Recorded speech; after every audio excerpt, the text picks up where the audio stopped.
Another big U-turn from a Prime Minister under pressure. Starmer makes major concessions on welfare reform. After more than 120 of his MPs threatened to wreck the bill, the PM has said tonight that existing claimants for PIP will now face no changes ever to their support. Only new claimants will be affected. But some MPs are still not happy. I don't see anything fair about somebody with a disability who's currently on PIP still receiving it, and somebody who comes later with exactly the same condition not getting it. There were more concessions to come, so will they see off the rebellion at the vote next Tuesday? And just how damaging is this to a Prime Minister who's U-turned twice in a matter of weeks? Robert will bring us all the latest from Westminster, also on News at 10 tonight. Humiliating, degrading, disproportionate. 2 Met officers sacked after a black teenage girl was strip-searched at school. You've had a potentially vulnerable child who, instead of feeling protected by the police, was put in a position where she felt humiliated and degraded. This should never have happened. The heartbroken mother of little Hasan, whose death we reported on Tuesday, tells us she blames Israel's blockade on food and aid in Gaza. The end of an era. Anna Wintour steps down as US Vogue editor-in-chief after 37 years and... Coming to a ground near you this summer. England women versus India women. England's women's cricket gets the bend it like Beckham treatment, a blockbuster trailer from its famous director. Here was another opportunity to big up women in sport, you know.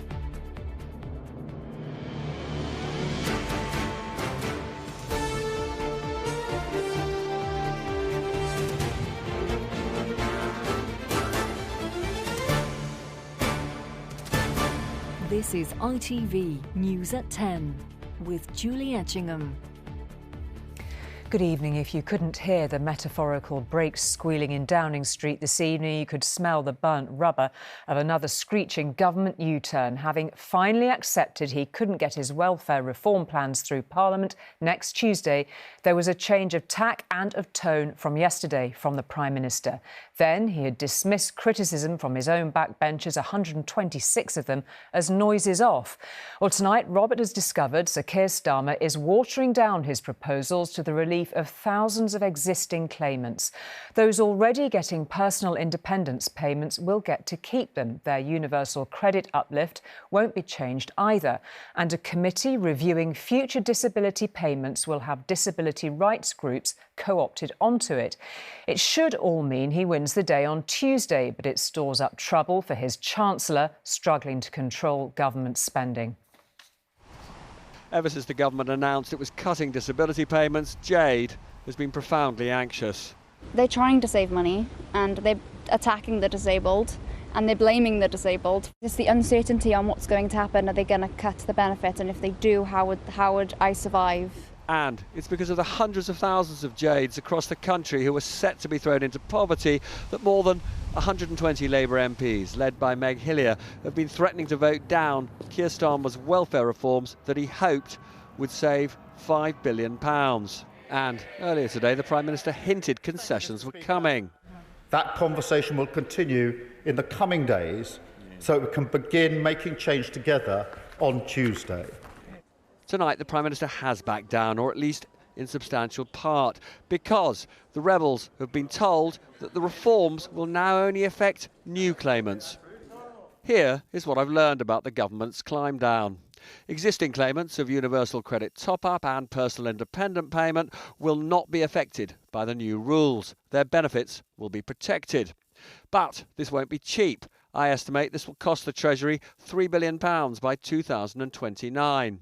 And in a further important concession, disability rights groups will work with the Minister Stephen Timms to author the rule changes for new claimants. So with these concessions costing the Chancellor Rachel Reeves billions of pounds, what does that mean for the autumn budget? Naturally, that means they'll have to find that funding elsewhere. That means either higher taxes or lower spending on other bits. The leaders of the Labour rebellion have told me they will now vote with the government, but Paula Barker will still vote against the Prime Minister and Chancellor.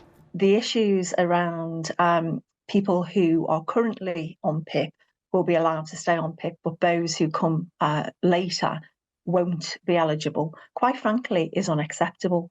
The Prime Minister stood at the dispatch box today and he spoke about fairness, the fairness of a Labour government. Well, I don't see anything fair about somebody with a disability who's currently on PIP still receiving it, and somebody who comes later with exactly the same condition not getting it. There's nothing fair about that. For Keir Starmer and his Downing Street team, this was set to be arguably the worst humiliation for any government so early in office. Their perceived incompetence and, for their critics, their cruelty will leave a scar. And Robert is here to talk us through all the things that you've discovered this evening. A monumental climb down. More than about welfare, it's about the politics and how this government has operated. And it also asks huge questions, as you alluded to there, as what the Chancellor now does. Yeah, I mean, this was, to be clear, an accident that has been maximised in terms of humiliation for the Prime Minister by the incompetence of his team. The party managers in Parliament, the whips, have been telling Downing Street for weeks that they would struggle to pass this legislation, that Labour MPs hated it, and Downing Street just ignored them. They basically instructed the whips to tell their MPs to suck it up. And then we saw the leaders, the chairs of the select committees getting together and saying is enough, tabling this amendment which would have wrecked the bill. And finally, Downing Street, Keir Starmer, has panicked. Now, he hasn't given the rebels everything that they want, but he is offering them a really significant concession, which is that anybody getting universal credit now, anybody getting the top-up from anybody getting the personal independence payment now, anybody getting the top-up of universal credit will be no worse off. The new rules will not apply to them. And also, this is also quite important, the new rules are going to be designed by Minister Stephen Timms, now in total partnership with disability rights groups. They will be the co-authors. So that, for many of the rebels, has given them confidence. The leaders of the rebellion, these select committee chairs led by Meg Hillier, are going to accept this. Now, there will still be, we've just heard that there are still going to be some who vote against the government. I think not enough to, scupper the bill. But it is this perception of cruelty, incompetence that is going to linger. And then the other thing that I think is really significant is that, I mean, I have to say I have to do these numbers myself because the government is not yet formally talking about this. But looking at the figures, I think it's going to cost them about £3 billion, right? This is a government which we know running into the budget, there is no money in the kitty. And so, again, it just fuels the speculation that they're going to have to put taxes up or make further cuts. But to get back to your original point, this is a government that came in with this enormous majority, full of high hopes, and less than a year in, to face such a rebellion, even from moderate MPs on their own sides, is really quite extraordinary. Indeed, it is. Robert, thank you very much indeed for all of that this evening. Thank you.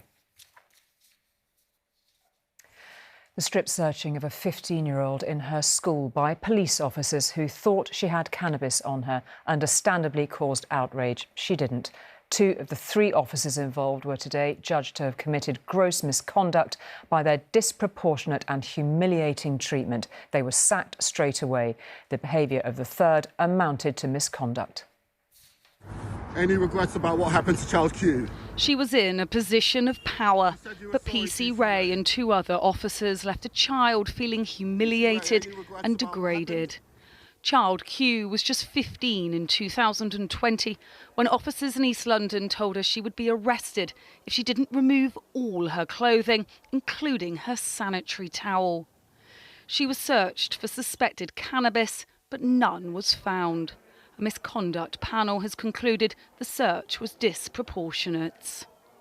The whole country was rightly shocked, and Child Q's family hope was and remains that her experience might represent a turning point in how the police treat black children in particular. Who are going through racism, sexism. In 2022, protesters voiced their anger and belief that child Q was unfairly treated because she is black. The disciplinary panel found race was not a factor, but described the search as a disastrous and negative interaction. We've had some very strong findings about the officers involved. And I think what this shows is the importance of raising concerns and complaining, because had the child's mother not complained, this case would not have come to light. Child Q did not have an appropriate adult present during the search, and her mother wasn't informed it was going to happen. The latest figures show more than 450 children are strip searched in England and Wales a year. Of those, almost half were conducted without an appropriate adult present, like a parent or guardian. And black children are 4 times more likely to be searched than others. The police need to remember to treat the community with respect. There's too many incidents like this going back years. PC Schmadinsky and PC Linger have been dismissed from the force today, and PC Ray has been given a final written warning. We are deeply sorry for what's happened here, and ultimately not just to child Q, of course, first and foremost, but to her friends, her family and the community around her. This stop and search, to be clear, should never have happened, and certainly not in the way that it did. Sometimes we know that violence and drug-related crime will occur more in some communities than others, and ultimately stop and searches may be increased in certain areas where we know that that's required in order to keep the community safe from the threat of knife and drug-related crime. Sadly, we know sometimes that means we have a disproportionate number of people from certain communities. The government said this evening it is introducing safeguards for strip searching children. But too many, like child Q, have already been let down by those whose job it is to protect. Amy Lewis, News at 10. Iran's Supreme Leader Ayatollah Khamenei, still in hiding, has appeared on video for the first time since the attacks on his country's nuclear sites to insist President Trump had exaggerated the impact of America's bombing mission. You can imagine how that went down in Washington. The president's defense secretary, Pete Hegseth, insisted again it had been successful. It was one of the most tightly guarded secret missions inside the US military. This was the moment B-2 bombers left their base in Missouri to fly halfway around the world and strike Iran's nuclear facilities. But now there is a battle for the narrative of this mission. For the first time since the war started with Israel, Iran's supreme leader has broken cover, claiming President Trump had exaggerated the impact of America's bunker busters. The Pentagon has released this footage of a test bombing to prove its effectiveness. In trying to find wedges and spin stories. Today pushing back on a leaked intelligence report suggesting the strike may not have been completely successful. There's low confidence in this particular report. It says in the report there are gaps in the information. It says in the report multiple linchpin assumptions are what this assessment, a linchpin assumption, you know what that is? That means your entire premise is predicated on a linchpin. If you're wrong, everything else is wrong. And yet, still, this report acknowledges it's likely severe damage. Again, this is preliminary, but leaked because someone had an agenda to try to muddy the waters and make it look like this historic strike wasn't successful. Members of Congress have been briefed on the mission, but it did little to settle the argument about whether Iran could still make a bomb. I just do not think the president was telling the truth when he said this program was obliterated. There was certainly damage done to the program, but there is there's still significant remaining capability. Obliterated is a good word for me to use. I can tell people in South Carolina nobody is going to work in these 3 sites anytime soon. I think we've caused catastrophic damage to Iran's nuclear program. That's not to say they might not try to reconstitute it. What exactly happened during the strike on this mountain at Fordo is perhaps not as important as what Iran could still do elsewhere. There are reports it may have another undisclosed facility near Natanz, under the so-called Pickaxe Mountain, and the whereabouts of Iran's uranium stockpile is still a mystery. And Dan joins us from Washington. So many competing narratives. This is the latest battle, I suppose, isn't it, Dan? When will we ever actually get to the truth on this? Well, I think if you remember the whole saga of weapons of mass destruction in Iraq, it took the fall of Saddam's regime before America could put boots on the ground, and then it discovered there weren't any WMD. And I think as long as the Iranian regime is in place, it's very difficult to know for certain precisely what their capability is. There are some things we do know, that Iran had more than 20,000 of these centrifuges, which are big machines that are used to enrich uranium. They are very sensitive, very difficult to move. And today, the International Atomic Energy Agency said that it thought that those centrifuges at Fordo anyway were no longer operational. And it said that there was no escaping the significant physical damage that occurred to them. So that's the centrifuges. When it comes to the uranium, that's slightly different, because the uranium stockpile that Iran had was mostly in gas form, uranium hexafluoride, which could have been put into big cylinders and moved. And there were satellite pictures of lorries near the Fordo facility a few days before that strike. They had about 400 kilos, enough for almost 10 bombs if it was enriched right up to 90% purity. And now Iran has suspended today all cooperation with the International Atomic Energy Agency. So there is no one really who has got eyes on Iran and its nuclear program to say for certain what is left and how much potential capability they could have in the future. But it seems that they've been knocked back significantly. I think we can say that for certain. OK, Dan, thank you very much indeed. Thanks. Now, if you were watching on Tuesday, you cannot have forgotten Hasan. We haven't either. He was the little boy, almost 3 years old, in a Gazan hospital, who was the size of a 3-month-old because of shortages of food and baby formula. He was too poorly to cry, and he died soon after we filmed him. Well, today, his heartbroken mother told our camera operator in Gaza she blamed the Israeli aid blockade. Since Israel began their offensive on Gaza, only 17 of Gaza's 36 hospitals have been able to remain open, fully or partly, and even those are barely functioning. Nearly half of all essential medical supplies are depleted. Over 1,500 health workers have been killed, and since March, a period during which aid was blocked by Israel, at least 57 children have died from the effects of malnutrition, evidence of which we are about to see. Yesterday would have been Hasan's 3rd birthday. Today, his family have only these few photos and their memories. So there's just skin and bones. The last of which will be these haunting images of a little boy who weighed little more than a baby. He is unable to hold his legs up, his arms up. Now, his mother, who never left his side, has spoken to ITV News. He suffered from undernourishment. Even when I managed to find food, it was too expensive. I simply couldn't afford it. Where Hasan died, there are 25 children whose fragile lives rely on medicines and food stuck behind Israel's aid blockade. The smallest victims of a crisis, the head of Gaza's Red Crescent told us, makes his job impossible. The situation in Gaza is undescribable. We have reached, as humanitarians, to an iron wall with regard to being able to do anything. When you as a humanitarian worker see what is happening to children who are wasting away, how does it make you feel? We feel useless as well. You feel useless? Yes. You are there to save lives. And if you cannot save people, we are useless.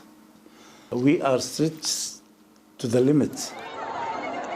Israel has opened its own aid routes, but the crush and the chaos of the desperate and the hungry has too often been followed by shooting. More than 400 people have died in recent weeks.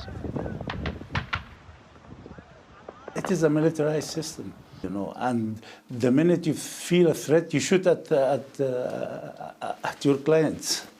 All what they know is how to shoot. The amount of goods to be delivered to them, does not meet the needs. You know, starvation is evil. If there isn't a mechanism for getting aid into Gaza, there are 2 million people there. How many of their lives are at immediate risk, do you think, now? I would hate to make estimates of numbers. It's gone beyond numbers. But I would say it will be pity on the international community to sentence these 2 million people to death. The Red Crescent says a ceasefire is what Gaza needs, or there will be more grieving mothers of children like Hasan. John Ray, News at 10. Somehow only 2 people were seriously injured after a dramatic school bus crash in Hampshire this morning. It came off the road in Eastleigh and ended up in a river. 20 people were on board. One of the injured was the driver. The other was one of the students heading to a nearby sixth form college. Police are investigating reports that the bus suffered a mechanical failure. The legendary fashion magazine editor Dame Anna Wintour has signalled she may be finally approaching the autumn of her career. At the age of 75, she is stepping down from day-to-day editing of American Vogue, though she'll keep control of Vogue globally. When she broke the news to staff, she said her greatest pleasure now is helping the next generation of impassioned editors. For 37 years, she was the undisputed queen of fashion, and even at the age of 75, seemed reluctant to end her reign. Dame Anna Wintour, for services to fashion. When the King made her a companion of honour, one of only 65 people allowed to have the title at any one time, she compared her longevity to the late monarch. We both agreed that we'd been doing our jobs for a very long time. And then this morning, His Majesty asked me if this meant I was going to stop working, and I said firmly no. So the announcement that she's stepping down as editor of American Vogue is something of a surprise, though she won't be relinquishing control completely. She told staff she'll remain as Vogue's global editorial director, but said, "Now I find that my greatest pleasure is helping the next generation of impassioned editors storm the field with their own ideas." During her time in charge, she transformed what had been something of a sleeping giant into a powerhouse publication with huge influence over fashion trends. Her magisterial demeanour inspired a former assistant to write The Devil Wears Prada. It later became both a stage musical and a movie. Something funny? With Meryl Streep taking on the role of the Wintour character Miranda Priestley. Her power and influence led her to organise the Met Gala, and for 30 years the New York fundraiser has attracted a who's who of the wealthy and the famous.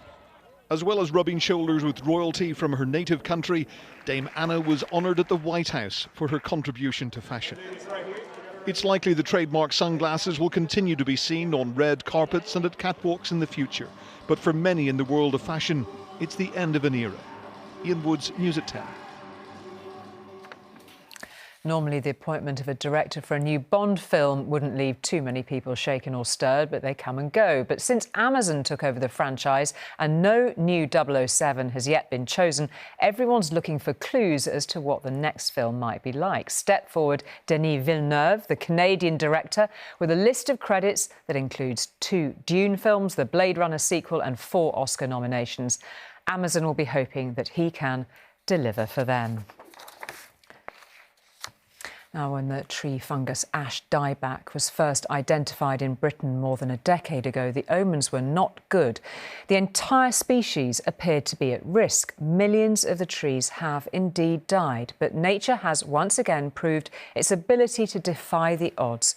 New ash trees have started to grow that are resistant to the disease. The fight back against dieback is on.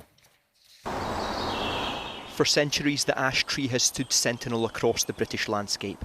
A native species used for tools, forming weapons, its leaves even used to treat the sick. In story and in soil, ash has been Britain's tree of life. But the ash tree is now in a fight for its own survival, with a foreign fungus sweeping through our forests. It is called ash dieback. This is one of our mature ash. It's around about 150 years old, and as you can see, it's already starting to show signs of dieback. You can see up the top we've got lots of dead starting to appear. The bark's starting to look a little bit peely-wally. 40 million trees now have this illness. Half of all the ash trees we have left in the UK are dying. The fear was not just of loss, but of extinction.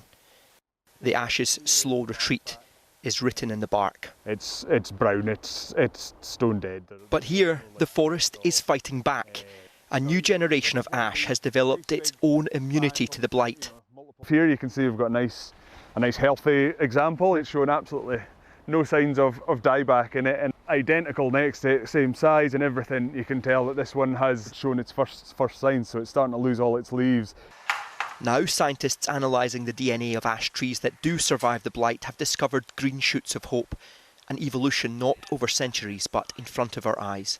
Young population of ash that's only started growing since ash dieback disease arrived in the UK are more resistant to that pathogen than their previous generation was.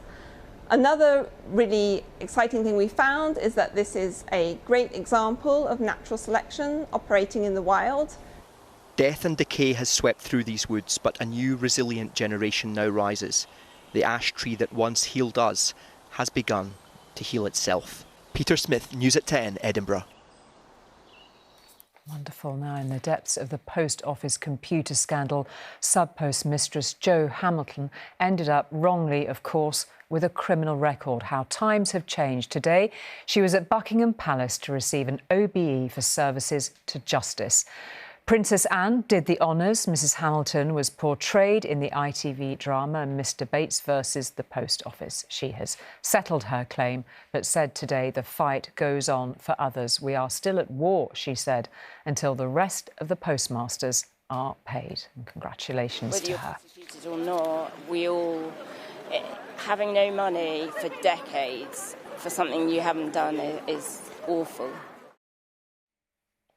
Finally, the film Bend It Like Beckham was credited with helping to make football for women and girls cool. Now, its director is hoping to do something similar for cricket. Gurinder Chadha has created the trailer for the upcoming women's series between England and India. This summer, England take on India. In the manner of a Hollywood blockbuster trailer, the director behind Bend It Like Beckham has now come into bat for women's cricket. When you see these women out there batting, or bowling in my trailer, when you see that, it's exciting. Here was another opportunity to big up women in sport, Gurinder Chadha's latest bigging up, in collaboration with the England and Wales Cricket Board, is her first sports storytelling since she directed Bend It Like Beckham in 2002. But Mom, I'm really good. What family will want a daughter-in-law who can run around kicking football all day but can't make round chapatis? Starring Parminder Nagra and Keira Knightley, the film showed girls having to bend their family's rules to achieve success in the beautiful game. It is an immense source of pride for me to see how the game has changed and culturally how the country has changed as a result of having the Lionesses win. A lot of those women got into football after watching Bend It Like Beckham. It's about empowering women to go, yeah, I could do that. Oh, it's in! The Lionesses' Euro success came a full 2 decades after the film's release. It was also 2 decades ago that England's women played their first international T20. They won the ICC Women's World 2020 4 years later, but haven't repeated that triumph since. It's hoped the Bend It Like Beckham effect, though, could boost their chances. Women's cricket has just gone through the roof in the last, 5 years. I've been through it all. I was part of the first group of contracted players for England, and to see how far the game has grown over the last 10 years has been unbelievable. Currently ranked number 2 in the world, Danny White-Hodge and the rest of England's women are stepping up to the crease. Whack it like White-Hodge. Someone should make a film about that. The first stage of the T20 starts this Saturday. Olivia Guthrie, News at 10. And that is our close of play for tonight. We will see you tomorrow. Good night.